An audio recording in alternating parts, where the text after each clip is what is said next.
Reporter ചാനലിനെതിരെ കിറ്റക്സ് എംഡിയും 2020 chief കോർഡിനേറ്ററുമായ സാബു എം ജേക്കബ്. ലൈസൻസ് ഇല്ലാതെയാണ് ചാനൽ പ്രവർത്തിക്കുന്നത്. വ്യാജ വാർത്ത സൃഷ്ടിച്ച് മനഃപൂർവ്വം ഉപദ്രവിക്കാൻ ശ്രമിക്കുകയാണ്. 250 കോടി രൂപ നഷ്ടപരിഹാരം ആവശ്യപ്പെട്ട് ആന്റോ അഗസ്റ്റിൻ ഉൾപ്പെടെ 16 പേർക്ക് നോട്ടീസ് അയച്ചെന്നും സാബു എം ജേക്കബ് വാർത്താ സമ്മേളനത്തിൽ പറഞ്ഞു. റിപ്പോർട്ടർ ചാനൽ ഈ TV ഈ പ്രസ്ഥാനത്തെ ഇല്ലാതാക്കുന്നതിന് വേണ്ടിയിട്ട് ഇതിനെ മനഃപൂർവ്വം ഉപദ്രവിക്കുന്ന ഉദ്ദേശത്തോട് കൂടിയിട്ട് പല ദിവസങ്ങളിലായിട്ട് വ്യാജ വാർത്തകൾ സൃഷ്ടിച്ചുകൊണ്ടിരിക്കുകയാണ്.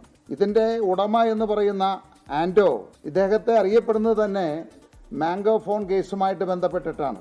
അങ്ങനെ 2016 ഇദ്ദേഹത്തെ പോലീസ് അറസ്റ്റ് ചെയ്യുമ്പോൾ ആണ് കേരളം അറിയപ്പെടുന്നത് ഇങ്ങനെ ഒരു വ്യക്തിയെ പറ്റി. അതിനുശേഷം 2021 മരമുറി കേസിലാണ് അദ്ദേഹം വീണ്ടും പ്രസിദ്ധനാവുന്നത്. ഇദ്ദേഹം ഈ മരമുറി കേസിൽ ഏതാണ്ട് മാസങ്ങളോളം ജയിലിൽ കടന്ന് പുറത്തിറങ്ങി പിന്നെ പ്രത്യക്ഷപ്പെടുന്നത് ഒരു ചാനൽ ഏറ്റെടുത്തുകൊണ്ടാണത്. ചാനൽ ഏറ്റെടുത്തു എന്നുള്ളത് മാത്രമല്ല, ഒരു വർഷം കൊണ്ട് TRP റേറ്റിംഗ് അത്രമാത്രം അദ്ദേഹം കൂട്ടിക്കൊണ്ടുപോകുന്നു എന്നുള്ളതാണ്. അതിനെപ്പറ്റിയുള്ള പരാതികളും കേസുകളും ഒക്കെ നടന്നുകൊണ്ടിരിക്കുന്നു.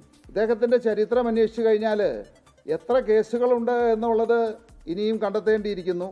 ലോകത്തെവിടെയായാലും ഏത് സമയത്തും 24 വാർത്തകളും ഓഗ്മെന്റഡ് റിയാലിറ്റി പാക്കേജുകളും എക്സ്പ്ലെയിനറുകളും വിശദമായി കാണാൻ ഞങ്ങളുടെ YouTube ചാനൽ നിങ്ങൾക്ക് സബ്സ്ക്രൈബ് ചെയ്യാം.